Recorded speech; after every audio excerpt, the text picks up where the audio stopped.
Hi అండి. అందరికీ నమస్కారం. Welcome back to another video. ఈరోజు మన ఛానల్‌లో అయితే మటన్ కర్రీ అనేది చేయబోతున్నాము. చాలా వచ్చింది. చాలా పర్ఫెక్ట్‌గా కుక్ అయింది పీస్ మాత్రం. సో, ఈరోజైతే వీడియోలోకెళ్ళిపోదాము. కర్రీ ఎలా ప్రిపేర్ చేసుకున్నామో. ముందుగా అయితే నేను ఒక కుక్కర్ అయితే తీసుకున్నానండి. దానిలో ఒక 2 ఆనియన్స్ అలాగే ఒక 4 పచ్చిమిర్చిలైతే కట్ చేసుకొని బాగా గోల్డెన్ బ్రౌన్ వచ్చేటట్టుగా ఫ్రై చేసుకున్నాను. అలాగే ఒక 3 టమాటాస్ అయితే కట్ చేసుకొని బాగా మగ్గించుకున్నానండి.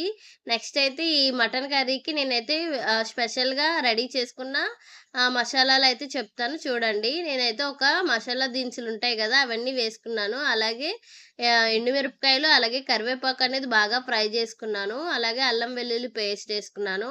అలాగే నేను ముందుగానే గ్రైండ్ చేసి పెట్టుకున్న మిరియాలు, అలాగే నేను ముందుగానే రెడీ చేసి పెట్టుకున్న గసగసాలు, ధనియాలు పౌడర్ అండి అది.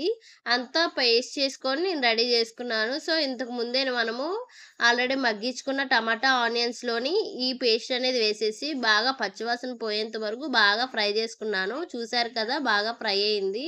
సో, ఇప్పుడు ముందుగానే కడిగి పెట్టుకున్న మటన్ ముక్కలన్నిటిని బాగా కడిగేసుకొని వాటినైతే వేసి బాగా నేనైతే కలుపుకుంటున్నానండి. ఇలా మనమైతే మటన్‌లో ఉన్న వాటర్ వచ్చేంత వరకు మనమైతే బాయిల్ చేసుకోవాలి. ఈ వాటర్ అనేవి మళ్ళా మటన్‌కి ఇంకిపోయేటట్టుగా అయితే మనం బాగా ఉడకపెట్టుకోవాలి. ఇప్పుడు నేను కొంచెం పసుపు, అలాగే కొంచెం మీకు సరిపోయినంత కారం అయితే వేసుకోండి.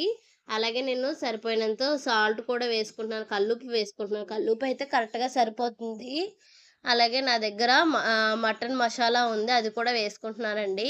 కర్రీ అయితే చాలా వచ్చింది. చూడండి, నేనైతే కొంచెము ముక్కలు మునిగేంత వరకైతే వాటర్ వేసుకుంటున్నాను. వేసుకొని బాగా మిక్స్ చేసుకుంటున్నాననమాట. ఒకవేళ మటన్ అనేది బాగా ముదిరిందయితే దానికి తగినట్టుగా మీరు వాటర్ వేసుకోండి. లేతదైతే మీరు కొంచెం వేసుకున్నా సరిపోతుంది మునిగినంత వరకు. అలాగే నా దగ్గరున్న కొత్తిమీరని కూడా గార్నిష్ చేసి బాగా మిక్స్ చేసుకొని నేనైతే 2-3 విజిల్స్ వరకైతే వేయించుకున్నాను.